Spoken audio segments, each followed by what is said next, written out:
그래서 결국 트럼피즘과 브렉시트의 등장 배경이 같다 하는 것을 제가 얘기하려고 하는데요.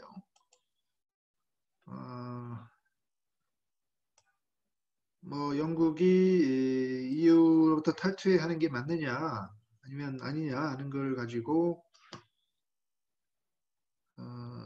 결국 유럽의 여러 구성 국가들이 결국 EU를 선호하는 그 정도를 살펴보면 영국의 경우는 선호와 비선호 상황이고 뭐 작은 나라일수록 폴란드, 헝가리, 뭐 스웨덴, 이태리 뭐 이런 작은 나라일수록 선호도가 높아지죠. 그리고 영국이나 프랑스 뭐 이런 나라들은 상당히 선호와 비선호도가 이렇게 유사하고 프랑스의 경우는 좀 비선호가 높고 물론 그리스는 이제 예외입니다만 독일의 경우는 이게 또 비슷하고 하기 때문에 앞으로 사실 영국이 브렉시트를 했지만 앞으로 여러 나라들이 이렇게 연쇄적으로 브렉시트를 할 가능성도 상당히 있다고 봅니다. 밑에 이게 중요한 나라들이 있죠. 그래서 이게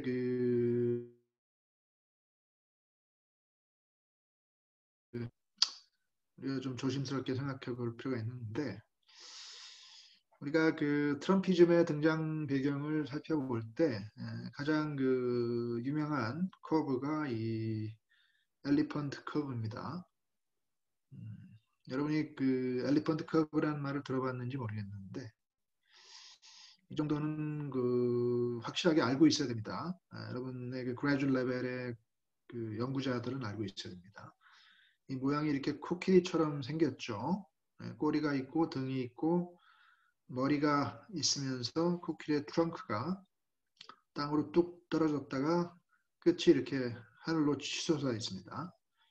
그래서 이걸 엘리펀트 커브라고 그러는데 밀라노비치, 브랑코 밀라노비치라는 세르비아계의 경제학자가 물론 이분이 세르비아계입니다만은 뭐 미국의 월드뱅크에서도 이코노미스트로 일했고 존스 홉킨스 유니버시티에서도 강의도 하고 뭐 상당히 활약이 있었던 분인데 이 엘리펀트 커브 하나로 전 세계적으로 스타 이코노미스트가 됐죠. 이 커브의 그 훌륭한 점은 이 커브 하나에 모든 그 휴메니티가 다 들어가 있다는 거죠. 어떻게 그런 식으로 이 전체적으로 이 커브를 만들 생각을 했을까? 상당히 놀랍습니다. 이 X축은 percentile of global income distribution 돼 있어서 가장 가난한 계층의 사람들이 왼쪽 엑시스에 있고 오른쪽으로 갈수록 부자인 사람들이죠. 그래서 그 빈부의 격차를 이렇게 나타내주는 하나의 엑시스고 Y축은 real income growth입니다. 그래서 지난 20년 동안 그죠? 20년 동안 실질 소득 성장률이 정체에 있는 사람들이 있고 뭐 90% 가까이 이렇게 증가한 2배로 이렇게 증가한 계층도 있고 하기 때문에 그 가장 가난한 사람들뿐만 아니고 가장 부유한 사람들도 이 그래프 안에 다 있고 실질 소득 성장률이 정체인 사람뿐만 아니고 굉장히 늘어나는 사람까지 다 이렇게 들어가 있기 때문에 온갖 그 인류의 그 다양한 계층들이 이 그래프 하나로 이렇게 요약이 되어 있는데 우리가 가장 그 밑에 있는 부분 요 제로에 수렴하고 있는 요 계층은 가장 빈곤한 사람들이고 그동안 growth income 레벨이 제로에 가까우니까 가장 언럭키한 사람들이죠. 20년 동안의 글로벌라이제이션의 혜택을 보지 못한 그런 사람들이니까 가장 가난한 나라에서 최빈 계층에 속하는 사람도 있는데 굉장히 얼럭키한 경우니까 아프리카의 그 가장 못 사는 사람들이 20년 동안 글로벌라이제이션 혜택을 전혀 보지 못했다. 그런 얘기가 되는 거고 또 다른 불행한 계층이 있죠. 여기 보면은 트렁크가 이렇게 밑으로 뚝 떨어지고 오히려 제로보다도 미칩니다. 오히려 마이너스가 좀 발생한 계층인데 그런 계층은 상대적으로 이렇게 가난한 계층은 아니죠. 상당한 부자층이기 때문에 선진국에서 일하고 있는 선진국에서 이렇게 존재하고 있는 이제 계층인데 그 뭡니까 글로벌라이제이션의 혜택을 가장 전 세계적으로 보지 못한 계층에 해당되는데 그 사람들이 바로 선진국에서 존재하는 그 미들 클래스 계층이다. 중산층 계층이라는 거죠.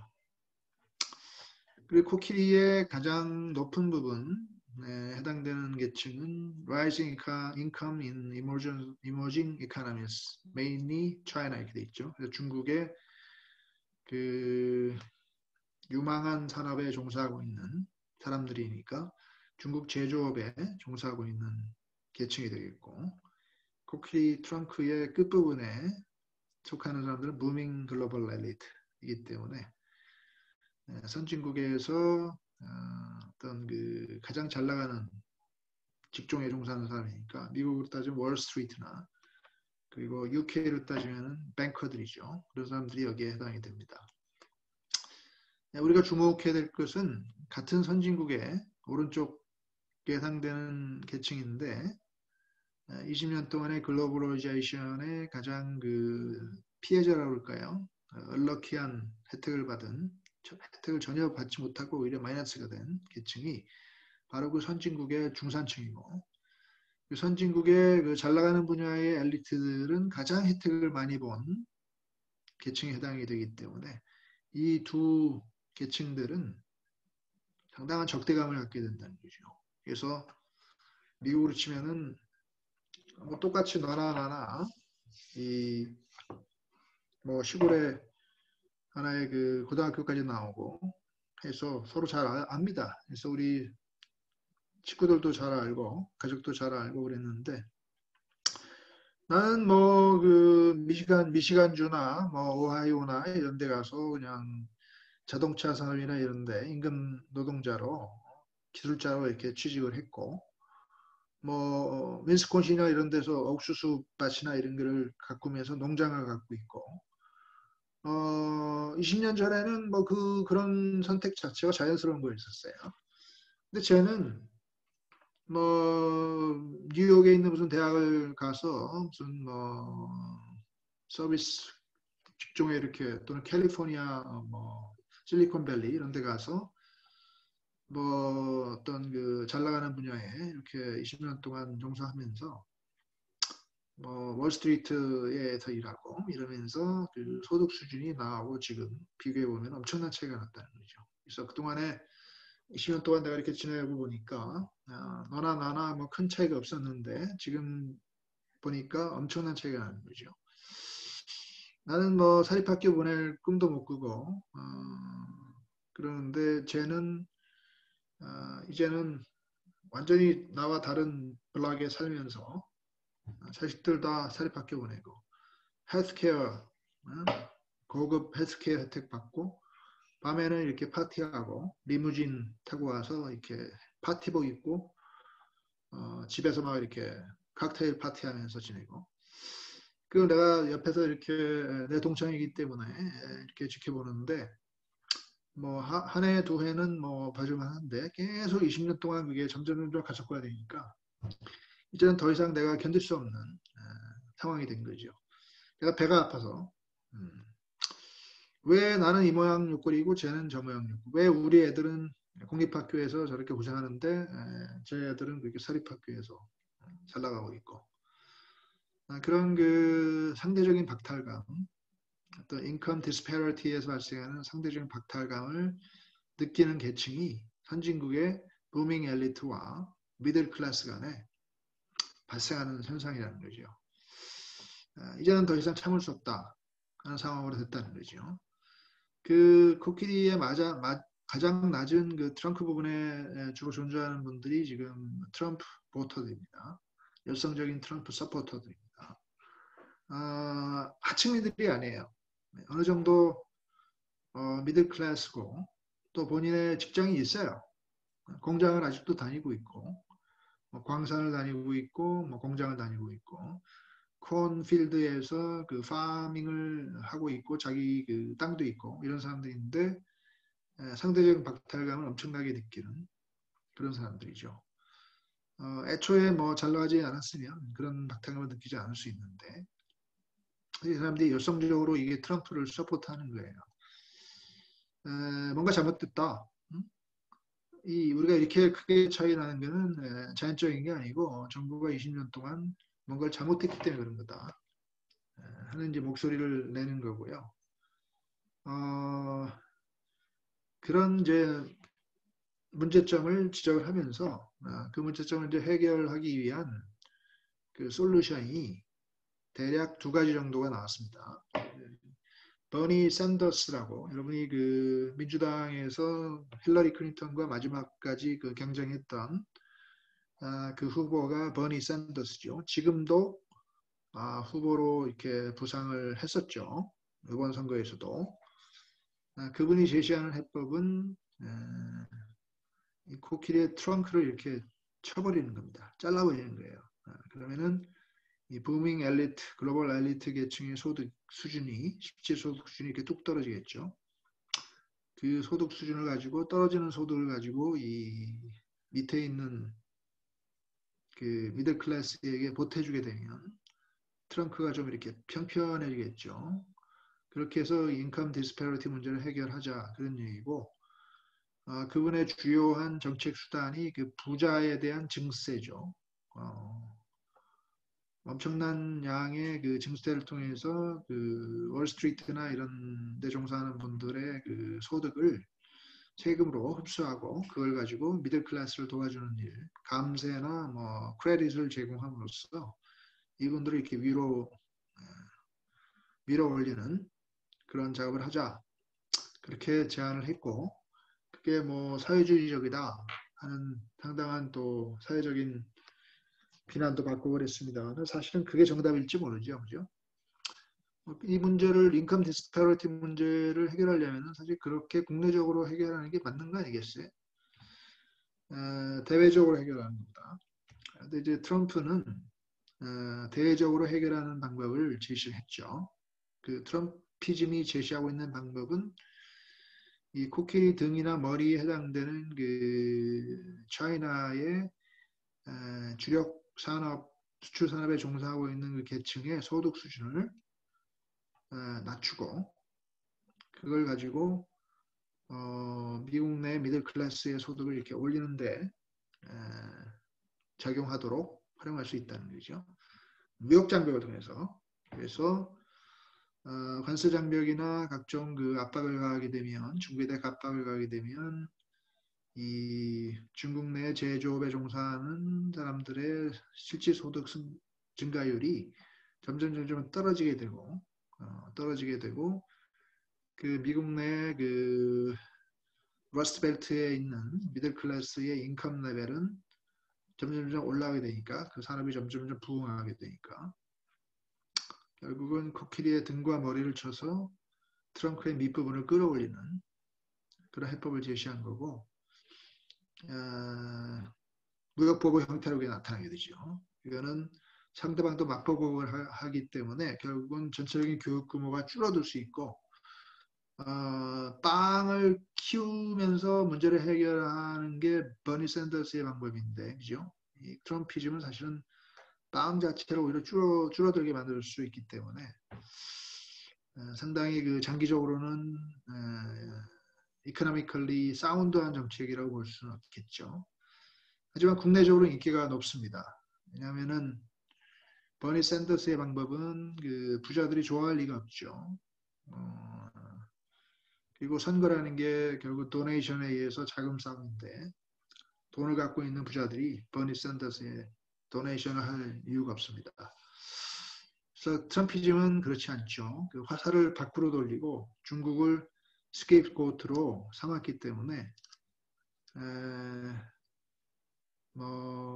미국 국내에서 커다란 반발이 없고 오히려 그 미들 클래스는 전폭적인 지지를 보내게 됩니다. 그 바람에 트럼프 대통령이 탄생했던 거고 지금도 수많은 그 코로나 바이러스 위기를 스스로 자초한 측면이 있음에도 불구하고 그나마 지지율을 그렇게 유지하고 있는 비결이겠죠. 아무튼 이 밀라노비치의 그 커브가 얘기하고 있는 것은 이 트럼피즘이 등장한 배경을 굉장히 강력하게 설명해주고 있습니다. 그 미중 간의 어떤 갈등이나 이런 것까지도 아주 간명하게 설명을 해주고 있죠. 주로 이 러스트벨트가 요 지역이죠. 요 미시간이나 윈스콘신이나 펜실바니아나 아이오와까지 이렇게 확장이 돼서 오하이오 이런 데죠. 그래서 이 지역에서 과거에는 잘 나갔지만은 그게 정체 상태로 이렇게 또는 퇴보 상태로 접어든 그 사양 산업에 종사하고 있는 그 사람들, 그 사람들이 느끼는 상대적인 박탈감, 그걸 정치적인 그 동력으로 삼아서 트럼피즘이 그 나름대로 해법을 제시하면서 중국과의 관계를 대결 국면으로 이렇게 이끌면서 이분들의 그 현실적인 문제를 정확히 진단하고 그 해법이 뭐 장기적으로 바이어블한 옵션이 아니냐를 떠나서 그 문제를 정식으로 이렇게 제기하면서 그 정책적으로 연결시킨 정책이기 때문에 상당한 그 국내적인 지지를 얻고 있다. 그렇게 평가할 수 있겠죠. 이 빨간색이 진한 부분들이 주로 이렇게 트럼프 서포터들이 강력한 서포터들이 존재하는 지역들입니다. 상당히 그 광범위한 지역에 그런 그 서포터 세력들이 이렇게 퍼져 있는 걸 우리가 알 수 있습니다. 이 캘리포니아 지역이나 뭐 이런 서부의 주들을 빼놓고는 상당한 그 광범위한 지역에 이 서포터들이 이렇게 흩어져 있죠. 우리가 이 브렉시트의 원인을 생각해 볼 때 이것도 상당히 유사합니다. 이 리버풀이나 뭐 요크나 맨체스터나 이런 지역에 보면 빨간색이 상당히 진하죠. 이런 지역들이 바로 과거에 제조업이 발달했고 거기에서 상당한 그 프라이드를 갖고 있는 그 노동자들, 기술자들 이런 사람들이 시간이 이렇게 20년 동안 지남에 따라서 그 영국 경제가 서비스 위주로 바뀌고 하면서 그 바로 옆에서 같이 이렇게 지냈던 친구가 이제는 자기가 넘볼 수 없는 넘사벽이 돼서 그 자식들을 보딩 스쿨에 보내고 파티를 하고 뭐 이런 거를 지켜보면서 그 내가 느끼는 그 상대적 박탈감은 굉장히 커져 있는 거죠.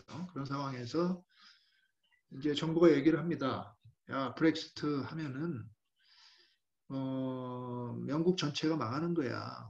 영국이 그래도 대륙과 이렇게 하나의 시장으로 연결돼서 얼마나 많은 혜택을 보고 있는데 그거를 뭐 거부하는 그런 식으로 브렉시트를 하게 되면 우리 다 망하는 거야.